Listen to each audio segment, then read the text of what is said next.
All right, we're cooking with grease. We're cooking with grease. Cooking with oil. Is that the saying? Is it grease or oil?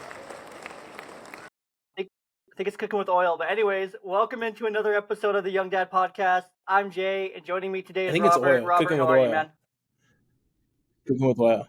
I'm good, man. Saturday fun day, weekend fun days. It's Saturday. It's the Lone time weekend. that It was we a get great to week. actually But yeah, man, sit I'm down and good. I'm record a good. Thank podcast and you. talk for a little bit more time because being parents, the week is kind of a cluster of fun as it goes through. So Yeah, it sure is. The weeks, man, those weeks fly by because, we're doing so much. We're so busy between school but I wouldn't have activities, it any other work, way, just yeah, There's it no other it way goes by I would fast, rather but have it. yeah, Between it's crazy school busy. That's for sure. extracurriculars outside of that, sports, work, being a dad, wouldn't have it any other way. Wouldn't have it any other way. No, yeah, I hear you, man. I'm the same way. I absolutely love this. I love being a dad. I love getting to and a dad of two girls, man. It's such a blessing, and it's the greatest. I mean, I don't know if you wanted to call it a job or Absolutely, 100%. whatever. I Especially mean, being a whatever you want girl to call it, dad. but yeah, it's the But coolest, greatest it's thing the best. out We'll there. jump into that here shortly. Robert, I wanted to introduce you to the listeners in case they skipped over the intro because I'm guilty. I skip over intros just to get to the good stuff, get to the podcast. Sometimes I'm short on time and I just want to get into it. But if they skipped over the intro, I introduced your Instagram page, the.girldad.adventures, and it's a pretty simple page overall. You want to encourage other dads to show up, have fun with their kids, and that life is too serious and that we just need to let our kids be kids and we need to be kids with them sometimes. So, Robert, that's a little bit about you, but go ahead and tell us a little bit more about you, your fatherhood journey, and anything else you want to share about yourself to kick us off here. Yeah, man, absolutely. Thank you. Yeah, I mean, so I'm, Congratulations. That's a before the huge kids, I'm milestone. married for 10 years. We just celebrated a couple weeks ago, my wife and I. We've known you. Thank you. Yeah. Yeah, that's something that flew by. It seems like it's hasn't been 10 years because it went by so fast, but at the same time, it's crazy how it has been 10 years. We've been together for 13 years, so that's been one heck of a journey. And yeah, so I have two girls, two daughters, 7-year-old and 5-year-old, that keep us active, keep us busy. My 7-year-old Juliana, we call her Juju.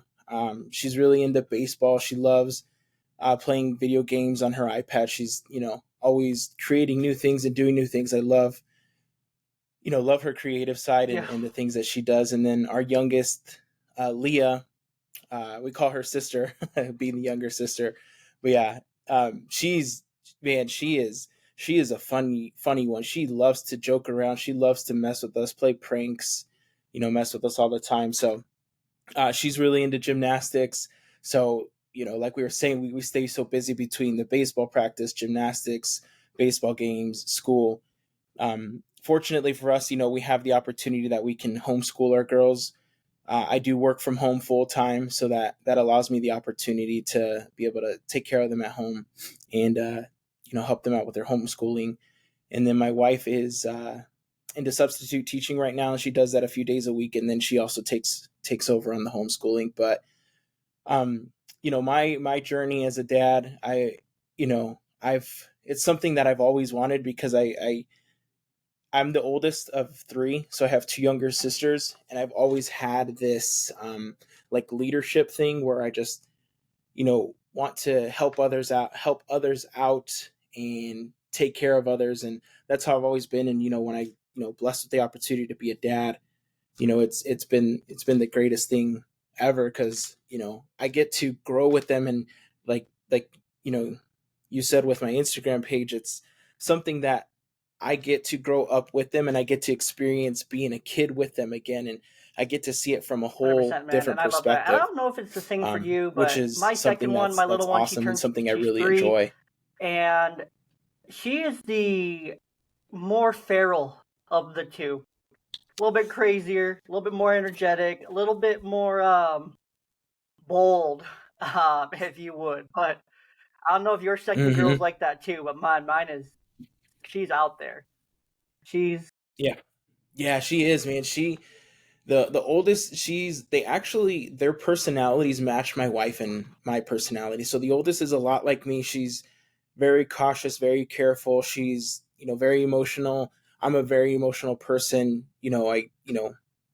With our feelings and everything. And our youngest is a lot more reserved, like my wife. But yeah, she's really like adventurous and eager to do something and try something. And she's, jumping off, walls onto the ground or jumping into like a swimming pool, where my oldest is like kind of trying to step into it 100%. and Yeah, no, my kind of oldest, assess she's the everything. same And the way. youngest Loves is like, nope, let's baseball, just loves let's her just go certain in and set of we'll see what activities. Like, happens. it's a certain set, it's a defined set. It's like, I like this, I don't like this. I like this, I don't like this. And it's all those things. And she's the same Mm-hmm. way. Like, okay, I'm gonna tread it out. She has like, she looks like me, and she has my logical side of like my thinking, like how she does things. Very logical, very methodical, very thought out, like goal oriented, plans things out. Just a very thorough thinker, which is very much like me Mm-hmm. in a lot of ways. Looks like me, just so many similarities between me and her. That interests that we have, everything aligns with us. My younger one, she's the same way. She will just jump into a pool. She'll jump off a couch. She'll climb on a wall. She'll run around. She'll take her pants off in public. She'll pull her shirt up in public. She'll do whatever she wants whenever she wants. And she has the wild side of my personality, which like I obviously don't have anymore, but it's like some of the things she does, my fiance now, she's like, you know, D looks like you, but P acts like you, where she'll just like, I'm pooping, or just like runs around with her pants off, or Mm-hmm. just farts, or just does something, just whatever. She just does whatever. And I love that about her because That's funny. it just creates so much joy and like balance between the two of them. And when they fight, oh, they fight because they're so different. Mm-hmm. One's a Cancer, one's a Scorpio. I don't know what that means in retrospect to everybody, but Mm-hmm. they're one's more emotional and one's very much more impulsive. And the impulsive is more like me, so sometimes I'm just laughing because she got under her sister's skin because it's so easy, because she is so highly emotional and sensitive. Nothing wrong with her. She gets that more from her mother than me, but it's just funny how different they are. It's just funny. Yeah. It is. It's crazy. I completely agree with you. Yeah, mine are, they're so different, and they do have their, things that they're so alike. And I was thinking about when you were talking, when they were fighting. It's true. I mean, one minute, my wife and I are in a room, and we hear them laughing and ha ha ha, and literally, 10 seconds later, they're yelling at each other, and Exactly. I don't want to talk to Exactly. you. I'm It's not your so friend, crazy, and this especially and that. like And it's like, having two girls that are you guys are within just a playing. couple How are years you of each fighting other. about I this? think mine are So like 2-ish years apart or so. No, 3-ish. 2 and hmm almost 3, whatever. But they're really close in age. They're in that same kind of age range that yours are. And they'll do the same thing. Like, all of a sudden, they'll just be quiet in their room watching Pokemon or something. And then the next thing I hmm hear is just yelling and screaming and kicking and crying, and everything's going crazy. The dog's got the zoomies now. And I don't know what just happened 3 seconds ago. And then all of a sudden there's crying, and then there's more crying, and then there's no crying, and then there's crying. And I don't know why everyone's crying all of a sudden, because I don't get it, because I don't know what's going on. yeah, it's the same over here. I think it's just that the oldest and youngest and the first and the second, and the personalities they get from each parent. And yeah, it's, and kids are kids, and they sometimes just have no filter, and they just go all out. Or And it's funny to see sometimes, but there does come a yeah, point where my wife and I do have to step go in and take some just space. like, You stay hey, over here with me. you go And to one the room, you thing go I to love the about other, chill out my for a couple both minutes, my and kids, then they'll be back to playing. but is they both show me like Yeah. a different side of like life. They both show me like, okay, maybe I do need to be more cautious in certain situations, or maybe I do just need to just like chill, relax, and just laugh and just have fun. Like my little one, she does that so well with all of us, with me, my fiance, and her sister, where it's just like she will literally say to her older sister when she's upset or getting upset, it's not that deep. I taught her to say that, but she just says it randomly now. She just goes, "Sissy, not that deep." And the older one gets mad at her and like, "Dad." And it's like, well, is she right? Is it not that deep? Do you really need to be so serious? And I think that's the best thing about the younger one for me, is that she's just a reminder all the time, like, just laugh, just have fun. If you hear music, just start to dance. She hears random music, she will just start dancing. Her little dance moves, just wherever she is, doesn't care. And it's just such a good reminder, like, just enjoy the music, just enjoy life. Don't take it so seriously. Like, it's not that serious. And that's the best thing about kids, is that they don't understand how the different seriousness of situations and things like that are, because they haven't lived that experience and whatnot, or seen the things that we have as adults, or been subject to the media and things like that we are. But they just remind us, like, it's not that serious all the time. Like, just Yeah, it's no, you're absolutely right. I mean, they, there's been many examples with my girls that, I, we have our own stresses and our own things that we're worried about, and they just, you know, it's, they, like you said, it's not that serious to them, and they just live life and they have fun. And I think that's the greatest thing about them, is that they can, in something that we can learn from them, that life isn't that serious, and that we can't be, and not take it so serious, and just to enjoy the things that with life, because we're not guaranteed, we're not guaranteed tomorrow, we're not guaranteed the next hour. So why are we going to spend, every moment, whether it be mad, frustrated, worry, sad, just enjoy life, enjoy the moments that we have, and cherish the moments that we do have right now. And kids really do show us that, because like you said, they have that innocence to them, because they're not exposed to everything, and as they shouldn't be, because they're kids, they shouldn't be exposed to that kind of stuff. So being able to 100%. live And that's through so them in important, that especially way with having little really girls and raising them in this changes world. your Like, perspective on life. they're going to be subject to enough sooner than later. Like, let them fully enjoy the years where they can dress however they want before they're getting judged by their peers. Let Hmm. them do whatever they want with their hair. Let them do the things that they want to do so they're comfortable. And so they build that confidence at a young age. To, like, my older daughter, she loves to wear pants, leggings, whatever, and a Pokemon shirt. Half her shirt drawers, Pokemon shirts. And I buy them, I supply them. Her mother doesn't. And it's very obvious, probably to the school, like, the weeks that I have her and the weeks that her mom has her, because she wears jeans or leggings and a Pokemon shirt. Jeans or leggings and a Pokemon shirt. 5 out of 5 days during the school week when I have her. And it's a fight in the mornings to try to get her to wear something else. Wear a dress. No. I want to wear a long sleeve Pokemon shirt. Okay, whatever. But let them wear it, let them experience, let them just have fun. Let them build that confidence, because that's so important, especially like as girl dads, having young girls where they're gonna go into a world and a society that judges them for every little thing they do, say, look, how they look, when they look, where they go, how they go there, everything like that. They're gonna be judged so harshly by society and societal expectations, and if they don't have that confidence even going into it, then they're going to succumb to a lot of these expectations, and it's going to be overwhelming. And then, from there, things happen, like different mental health things, different, you can go into eating disorders, you can go into trying to look a certain way to fit a certain narrative perspective. Hmm. Then there's, on top of that, abusive relationships, narcissistic relationships. They get emotionally, verbally, physically abused because they just put themselves into the subject.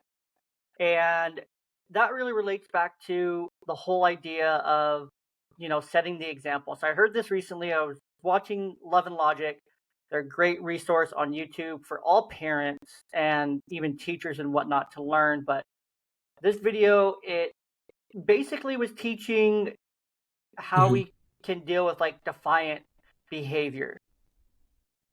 And this was the weird part of it, is that they weren't directly talking about if your kid's being defiant, do this. They don't do that. They go to the root issue. They broke it down to this really cool concept of if you're acting like a doormat, or if you're perceiving yourself as a doormat, you're going to get treated like a doormat because others will pick up on that.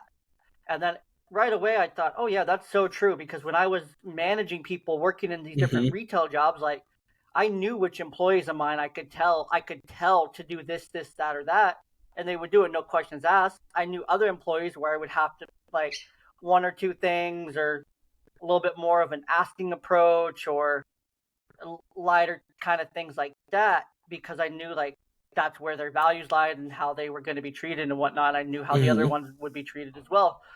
Um, and so it's really important that we model that, because our kids are going to walk all over us, or talk to us a type of way, or treat us a certain way if we're allowing them to see us as a doormat. And they're like, well, mom was a doormat or dad's a doormat. So that's kind of where I learned it from, where I learned this behavior. So I'm a doormat, and that's how I'm treated.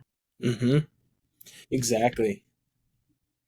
Yeah, no, I completely agree with you. And, that's why, with my girls especially, I have those conversations with them daily, even though they are only 5 and 7, because I want them to learn now and know now, what their worth is, and, what they are, not just telling them that they're beautiful or that they're cute, just saying, you're strong, you're smart, and just reaffirming that even with things that they don't feel confident in, there are times where I'll step back and I won't help them because I want them to be able to accomplish that on their own and have that confidence, because there's going to be, a day and time in the, way into the future, but there's going to be that time where unfortunately, I'm not going to be there. I won't always be there as much as I want to be, or their mom as much as she'll want to be.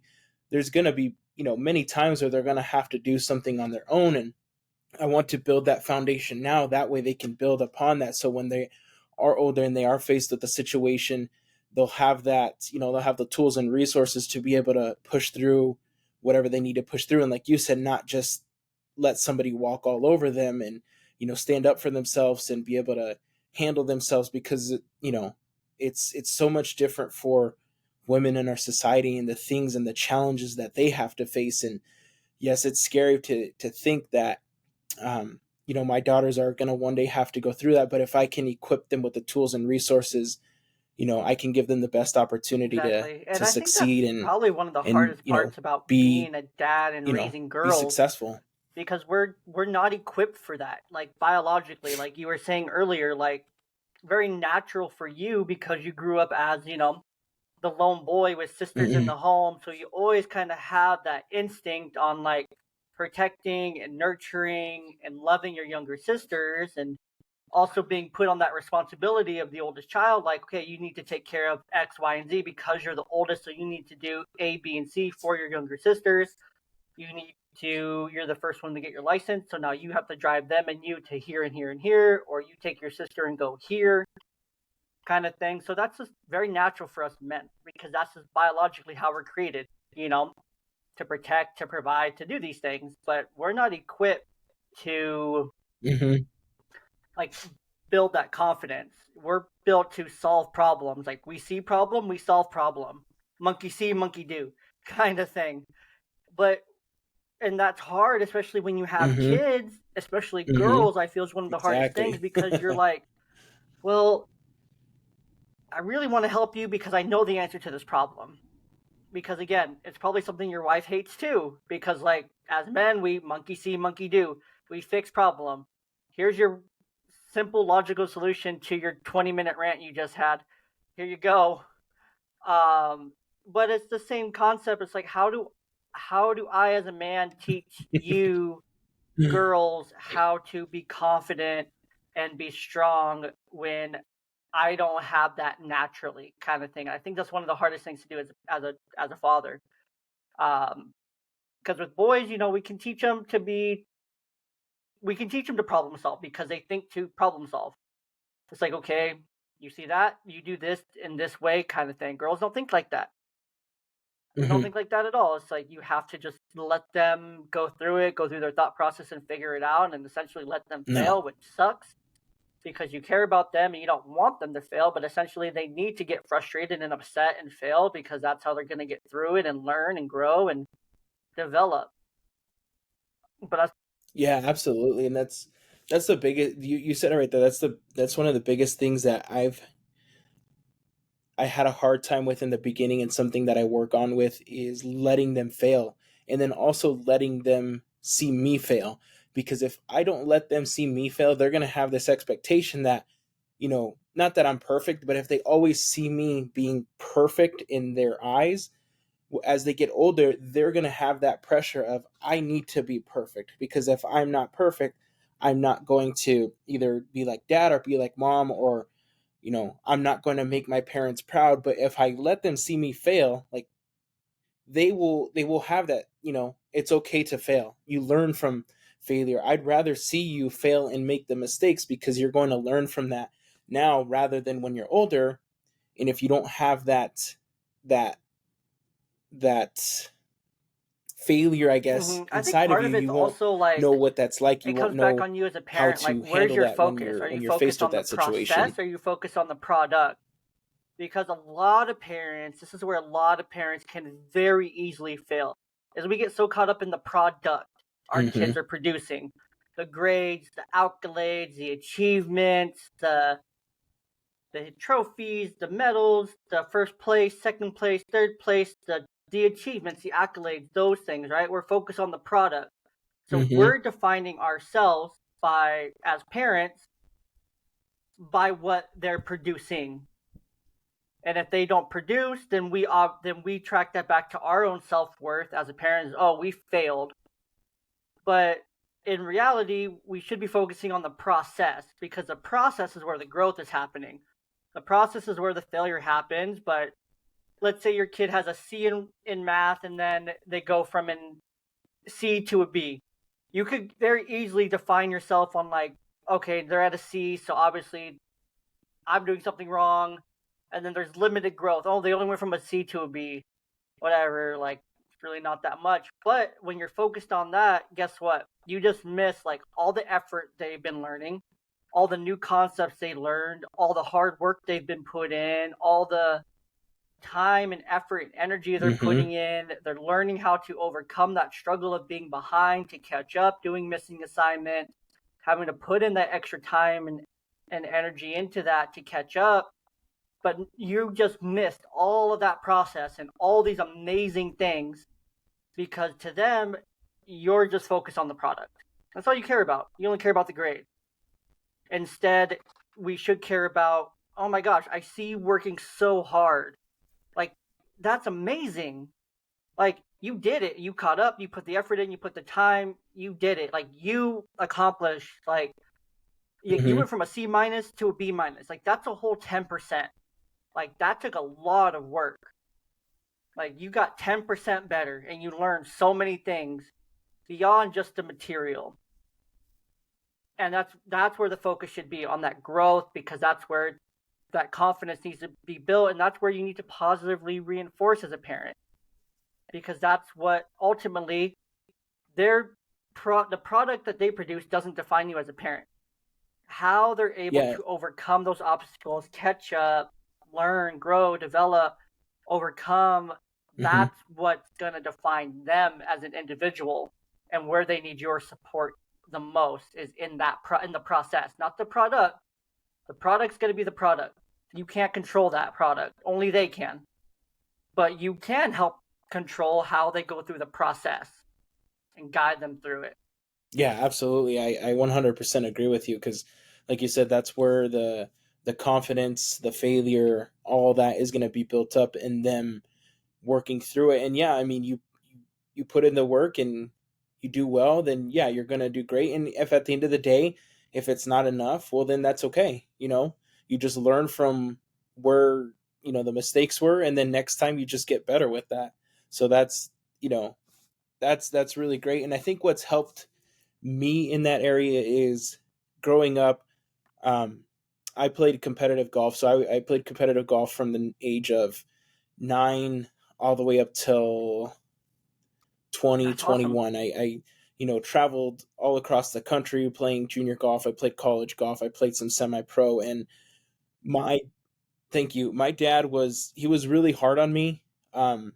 Probably not the approach, and it's not the approach that I take with my daughters, but it really it I think it helped me in a way that I am able to take a different approach with my daughters, that I can help build them up in their confidence during the process, where my dad was really focused on that product of me playing. It was more about wins and losses than, improvement. So I've learned that, taking that approach with my daughters, that it's not always about, how many hits you get or how many, you know, flips you do in gymnastics, or, it's not always about that. It's always about that process of going through it. Are you showing up to practice? Are you committed? Are you focused? Are you, you know, is this something that you enjoy and something that you want to do? Because if it's not something that they're enjoying, then, I don't want you to be a part of it, because ultimately, I want you to enjoy what you're doing. And that's all part of the process as well. Because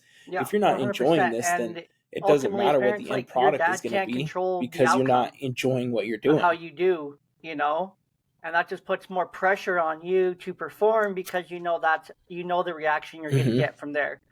If you lose, then you're going to get a negative reaction. If you win, then yeah, you're going to get a positive reaction. So you're compensating to a point Hmm. to make sure you get a good reaction, because that's how then you're going to assess no, like how you're going to connect. That's the word. How you're going to connect his love for you is through that.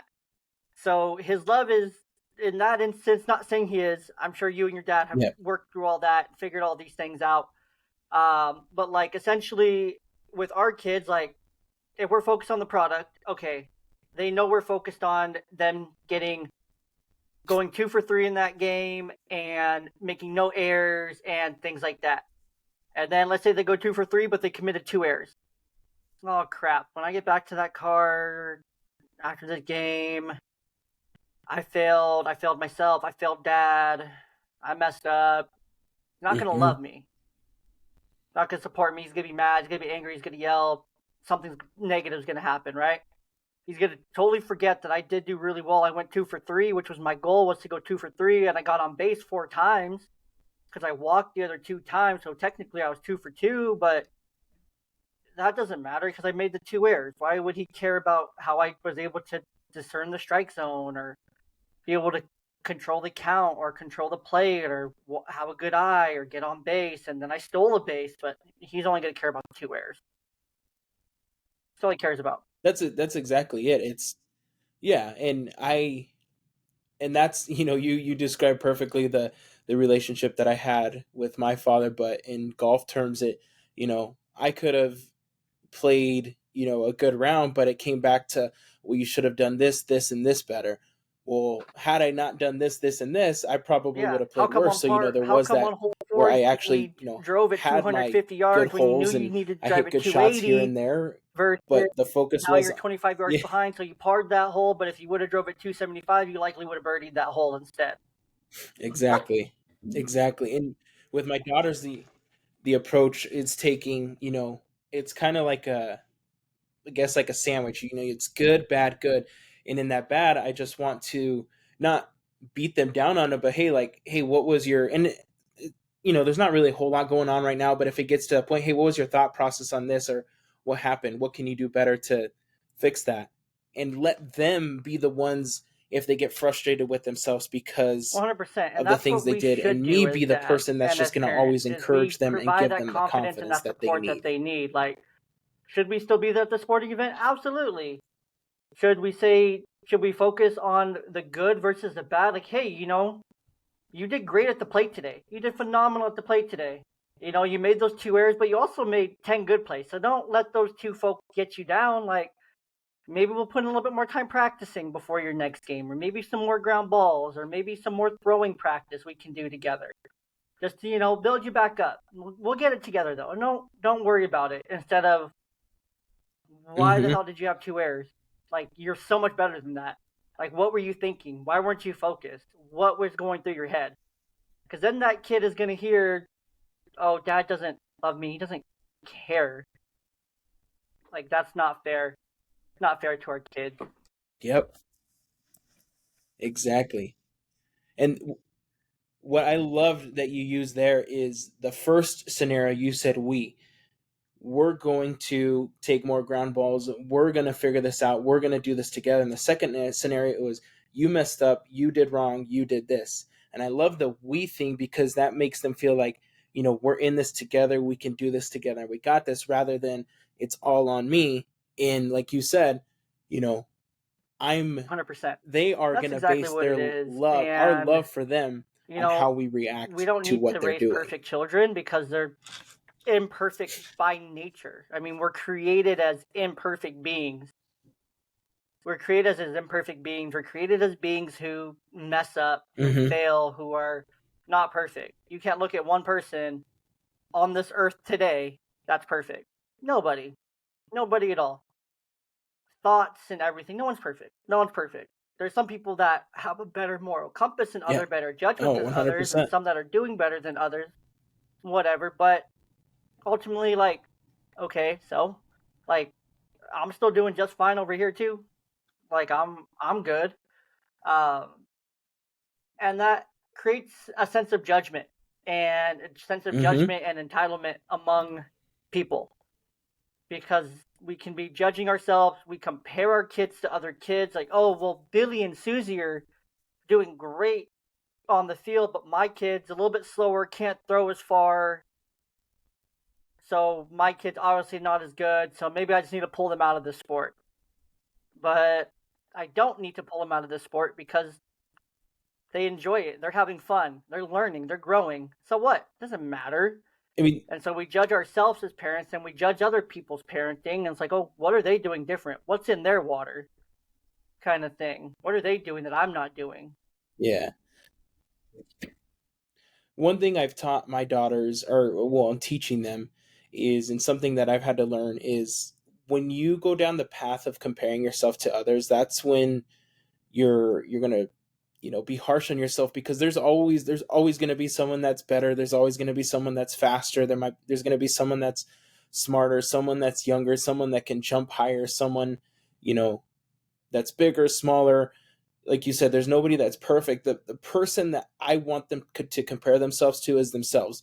Are you better today than what you were yesterday? What are you doing today that's 1% better than the person that you were yesterday? If you're doing something that is 1% better than yesterday, then that's all I can ask for. And I haven't taught them this, but I heard this on a podcast one time. Ethan Suplee, he's an actor. He has a podcast. I can't think of his podcast right now, but it's a health podcast. He was in Remember the Titans. He was the big heavy set guy and lost a bunch of weight.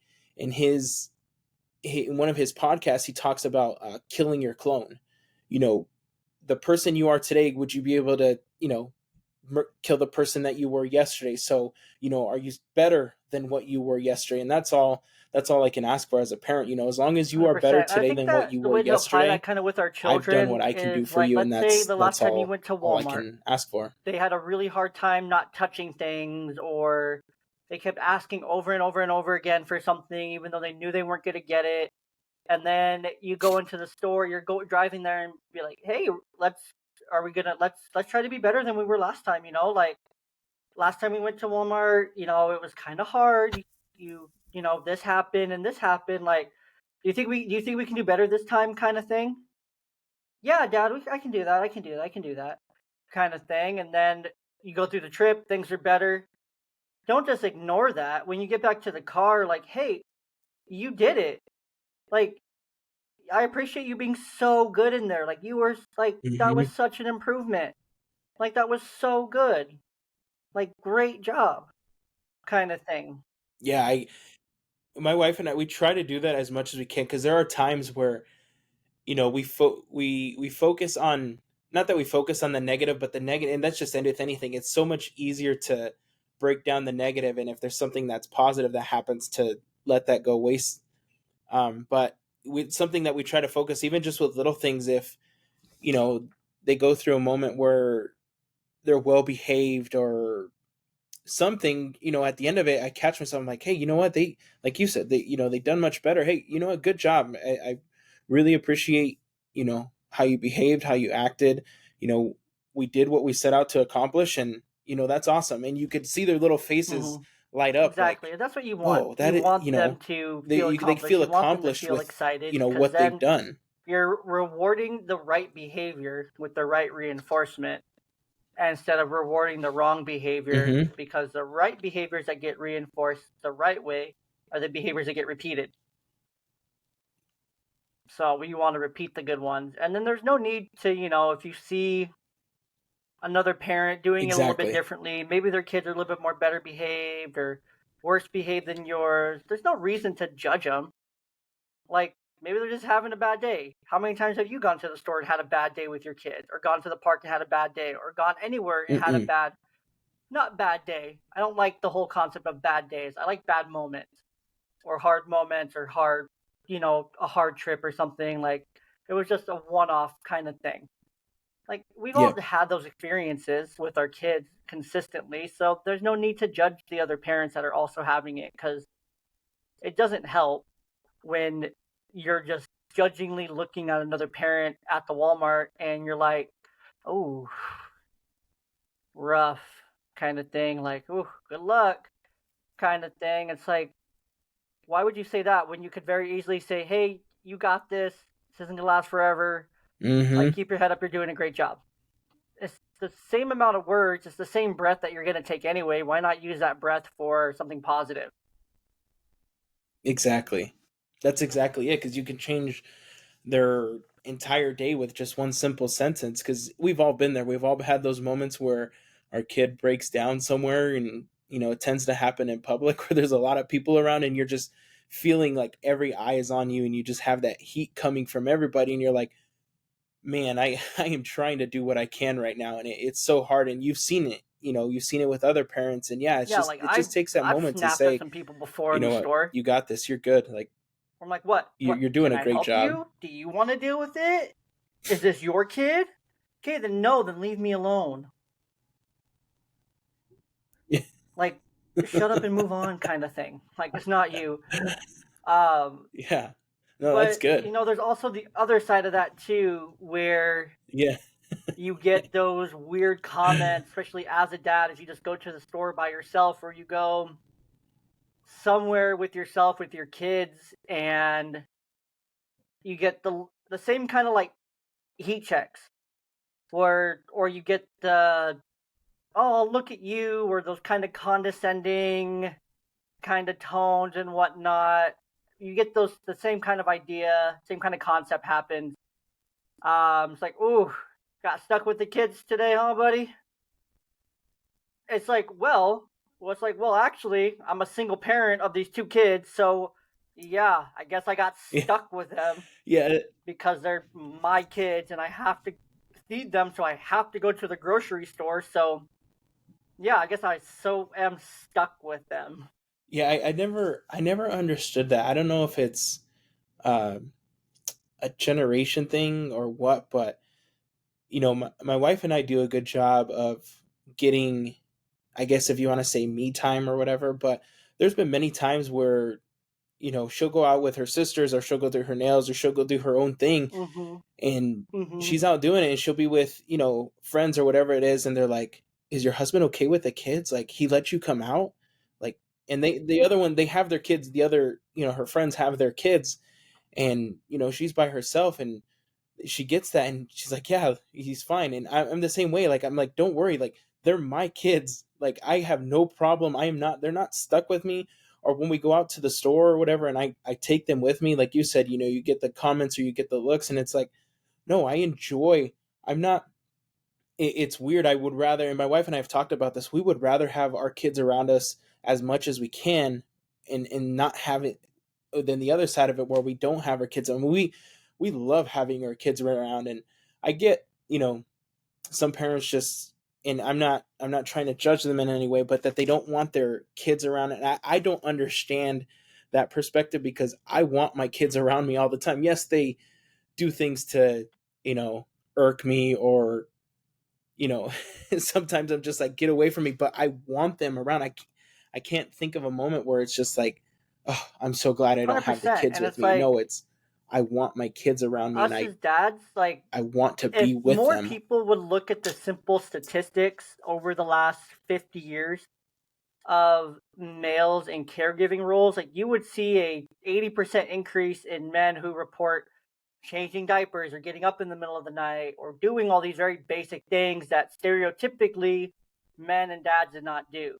You would see a change in like patterns. Like if you go to a park, you see quite a few dads with their kids versus Mm-hmm. their moms. And maybe some of that is, especially on the weekends, that's when a lot of dads who have gone through a divorce or co-parenting and whatnot, that's when they have their kids, so that's when they're doing those things, so that's where they're going because they know that's a fun thing they can do for relatively cheap or no cost, because that just makes sense. Because Saturdays the kids were still going to have the same amount of energy they had Monday through Friday, if not a little bit more, because they got a little bit more sleep, and they get to hang out and they know they can have a Mm-hmm. little bit more fun. But um, you know, even during the week, you take your kids to the park during the week. Evenings, you still see a lot more dads who very obviously look tired. Like they look tired, but they're still engaged with their kids. They're still talking to other dads, or they're still there doing the things where like before, even statistically or stereotypically speaking, like that didn't happen. It was still the moms taking kids to the park after dinner, taking them on walks, doing these things in the evenings and whatnot, and on weekends. It's just not like that Mm-mm. anymore. It's a very obvious look around to really realize that like that's not what's happening anymore. Like there's a lot of dads out there who No. really, really, really do care, that want to be more involved. However, society doesn't let them because of politics and rewarding. And again, it goes back to that concept I was listening to. And this isn't a left leaning or right leaning podcast whatsoever, but I keep myself very moderate by listening to shows like Joe Rogan or listening to like the PBD podcast. And PBD recently had Bob Whitson on there. Bob Whitson's an incredible speaker, incredible story and whatnot, but Mm-hmm. he broke it down to when society started rewarding. I want to say it was like Nixon or something, sometime after World War II, whoever the presidents were or something, but I don't remember who, but they would reward low income or African American women for not having a man in the home. And then these other agendas from them were then pushed, have a kid, but you don't need your man. And then it would be rewarding to get divorced because you would get entitled to all these benefits then after and whatnot. So it goes back to that concept of rewarding the behavior you want to enforce and recreate. Mm-hmm. Um, but ultimately, it's not like that anymore. And there's a lot of dads out there who want to be more involved, that are very involved, that deserve to be just as involved as any other mother would be, if not more. Because are there a lot of really good moms? Yes. Are there a lot of really bad moms who keep their kids away from their dads to prove a point because they're bitter, because they're upset, or they want the benefits? Absolutely. There are plenty of those as well, and it sucks because dads are 1,000,000% capable of Mm-hmm. providing at a very equal level as a mother in a lot of the similar aspects. Does it take more work on our end as fathers?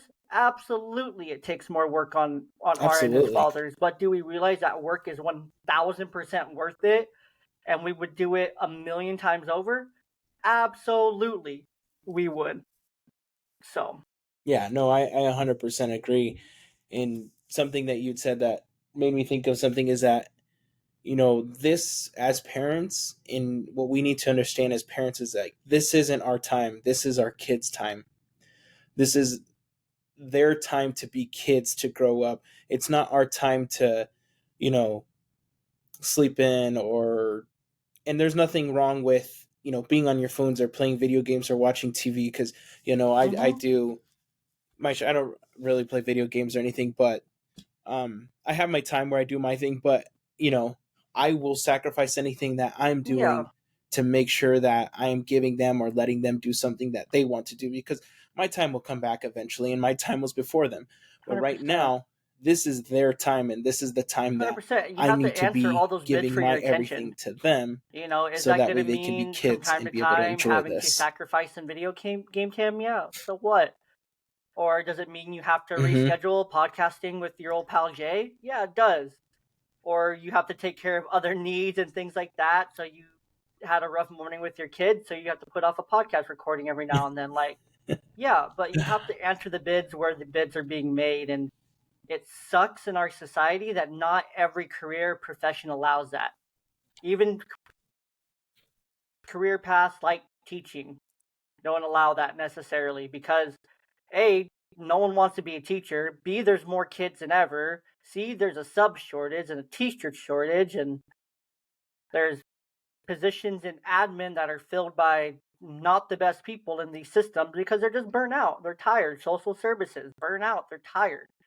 The professions that are supposed to be taking care of the kids and watching Mm-hmm. out for them and helping them, they're all tired, burn out. It's hard.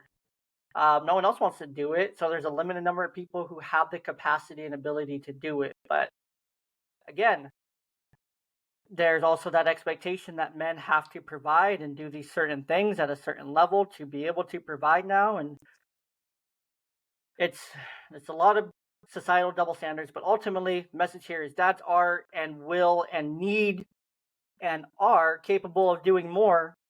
All some dads need is just a chance. Although some dads need is a judge saying, "Oh wow, this dad is meeting 100% and then some of his burden. Mm-hmm. He's showing up. He's never late to visitation. He's always there on time. He's always doing his thing. He pays all his bills. He pays all his support. He's advanced in his job. He's advanced personally. He's taking really good care of himself. He's has all these character witnesses. Like, you know what? I'm gonna give him. He deserves a chance. Like, there's no reason that it shouldn't be 50-50 right off the bat unless there's other excruciating circumstances. And that's my belief. Is if there's no history of abuse toward the kids, if there's no history of assault or anything, or no criminal history or nothing that would say that this person isn't capable when given the chance, even with failure to figure it out, then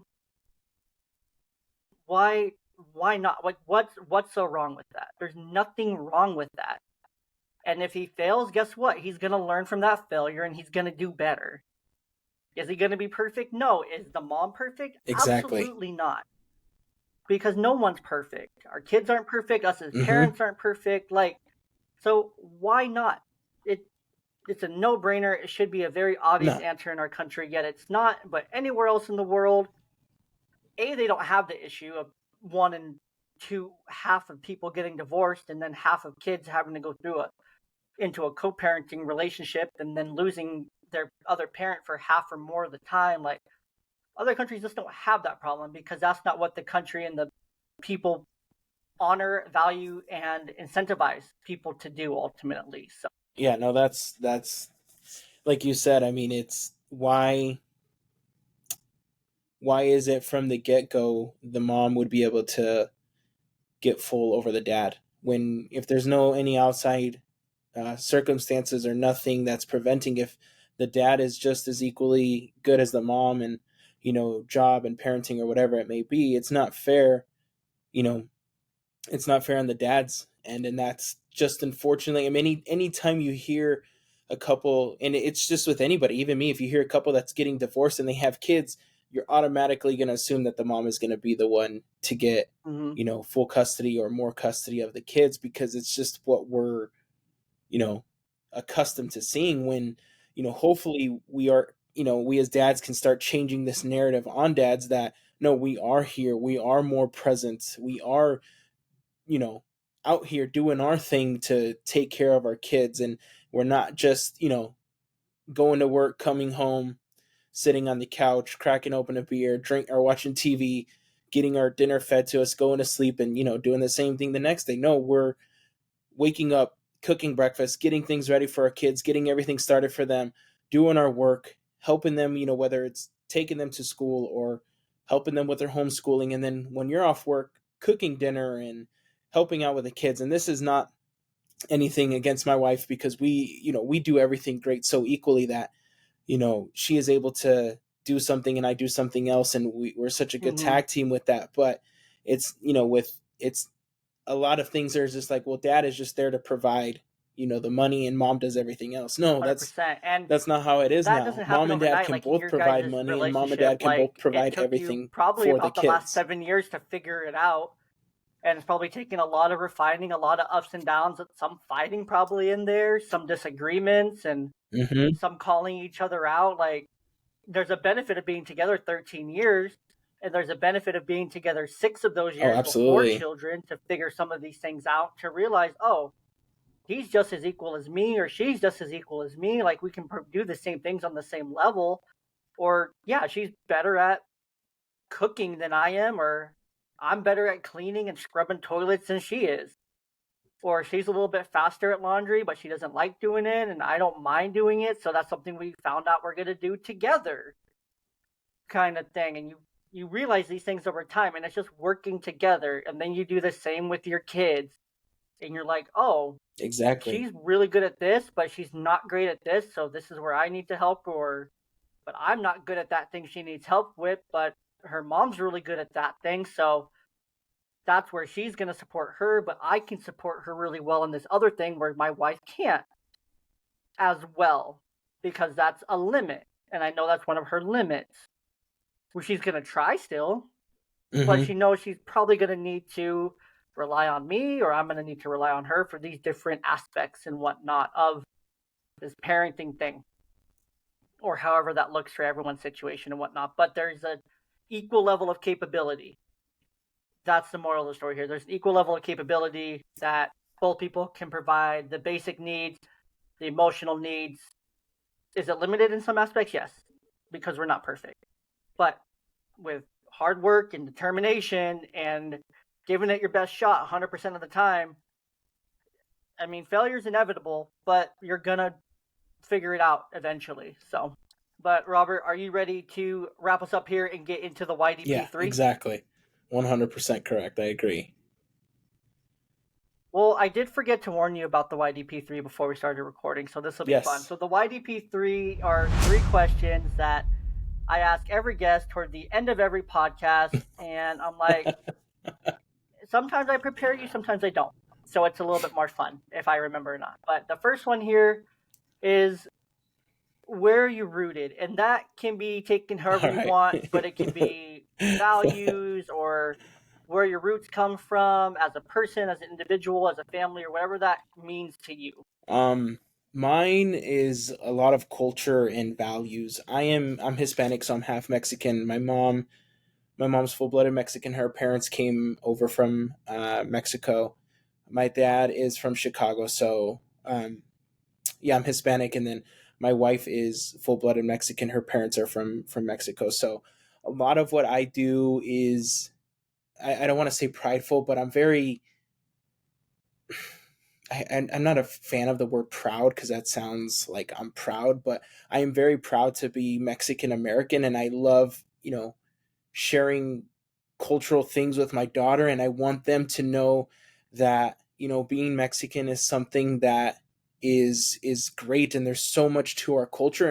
And just as American, and not just Mexican American, I love to teach them about other cultures, but I want them to know where they came from, and their great grandmothers and great grandfathers, how hard they worked, and to be able to have us here at this point. That's something I think of, that my nana, she was a cotton picker. She was um, a maid at a hotel, and I know that that's not something that she wanted to do, I'm sure, but she did that to provide to for my mom, and my mom did what she had to do to provide for me. So that's something that I really cherish, and I want my girls to know, so that way that's something that they can, 100%. And I think that's so carry on important. and Like for carry that me, I'm legacy on, that biracial. it's not just about I'm us, it's about the Caucasian. people I'm that also came part before African us. American as well, Pacific Islander as well. So we have a good mix in my family. My kids' mom, she's full Caucasian, um, American kind of thing. But my fiance now is full Mexican and whatnot, very much like your wife. And I wanted to ask, do your kids speak Spanish, or do you guys taught them Spanish? Or okay, We try to I teach love them that. because my mother-in-law doesn't speak a lot of English, and that's how she's able to communicate with our 100%. daughters. And So it's interesting for my we girls try as much because as we can now because it's both only me going to and be my beneficial ex-wife, for them we as they get both older. are now engaged or married to someone that's Hispanic Latino. Um, so now they're very much engulfed in this culture as well, where their extended families and whatnot through new Oh, okay. marriages or Hispanic Latino. My stepmom's from Mexico City, 100% Mexican as well. Uh, so it's a lot of fun learning about these different cultures and whatnot, and trying to teach your kids about it is also, it's just a lot of fun to help them learn about the Okay. world in a different way. And remind me, I'm coming over to your house for dinner 3 times a week Mhm. because I already know it's good. I already know what to expect, so I'm excited. I'll be there. But Yeah, no, the second YDP3 here absolutely. is what grounds you. Like, what brings you back? What helps you stay focused and level? My kids, man, they really do. It's it's not just me. I'm not responsible for myself. I'm responsible for them now too. So everything I do is going to affect them. If I don't, wake up, or if I call in sick and I miss work, and you get written up and you get fired, that's ultimately going to affect them, because how am I going to do my part and being able to provide for them? So just, taking care of them, and watching them grow, and just watching them learn is just something that keeps me motivated, keeps me focused, and keeps me grinding away, because I know that it's not just about me anymore. And I love that. I joke with my wife all the time that sometimes I feel like we're living in a real life video game where we have to accomplish these little goals along the way so we're able to move on to the next Yeah, part. The So Sims isn't yeah, too far off just from what them, real life and feels like knowing that I sometimes. have to do Um, what I need to do to if take you care if of you're a them. gamer and you've ever played any kind of video games or old PC games, then you No. know about The Sims. Oh yeah. The last one True here that. is, what's the third question? I do these off of memory. The third one is, if you were to Yeah. give Oh advice, yeah. one piece of advice, just one, get one piece of advice here to the dad that's really down in the dumps, in a dark place, and he comes to you, he's like, Robert, look, man, I'm freaking struggling, dude. I don't know what to do. I'm having a really hard time with my kids, or my marriage, or whatever. What's your one thing that you're gonna say to him? And that's good. I would just first I'd probably ask him if he needs a hug or something, like, because sometimes that's all we need. Sometimes we just need an outlet. Like it may not be something that you're doing, but just you need to get it off your chest. You need to just, as men, we don't, going back to being men in society, and a lot has to do with men where they don't want to share their feelings, and it's weird to, talk with other guys about sharing your feelings, or it's weird to share things, but sometimes that's what we need. We just need to Hmm. say, just, hey man, let it out. What And after they get it out, they just might be like, hey, you know what? I'm feeling better. And that's all they need sometimes. But yeah, I would just remind them that, one, you're doing great. You're doing great. You know, just take a breath. Your kids love you. Your wife loves your. I mean, it's just take a break, take a moment. Life is hard. Things are gonna come at you where you know you're expecting something to go one way, and life is going to throw that curve at you, and you know it's okay. It's okay, as long as the way I look at it is, it's kind of serious, but I joke with my wife, Truth. as long as we can get to the end of the day and we can keep our kids alive at the end of the day, hey, that's pretty successful, because it's a hard world that we live in. But like I said, I would just do that. I would give him a hug, let him get it out, and just say, "Hey, you know what? You got this. You're gonna be I love you're that, gonna be man. all I right. love that. Everything's gonna be Well, just fine." Robert, thanks for coming on And today. It's been a pleasure talking one to you. step at a time, man. And just One remind the step at a listeners time. one more time where they can find you. Yeah. So I'm over on Instagram, at the.girldad.adventures, and then you can catch me on YouTube. Same thing. I just started something fun where it's more of a challenge for myself. I'm vlogging every day and posting it the next day, and not a lot of the content is great. It's just home stuff or just kind of like a lot of home videos. But I set this goal for myself because sometimes I catch myself lacking in things and not keeping promises to myself. So I really wanted to do this promise and keep this promise to myself of, vlogging every day, whether it's 10, 20 minutes and then posting I the love that, next man. day. Well, So thank you so much again for yeah, your so over on time. I have a Instagram, freaking fly that's been bothering me the whole time we've been the.girldad.adventures, and then talking. same thing If you're on YouTube. YouTube, you see me swatting at the screen. I'm swatting at a stupid fly that's been, I don't know where it came from. Probably That's from all letting my good. dogs out earlier. Got in the house, but no, seriously, thank you for your time. It's been much appreciated, and we'll let the audience do their thing. Thank you, man.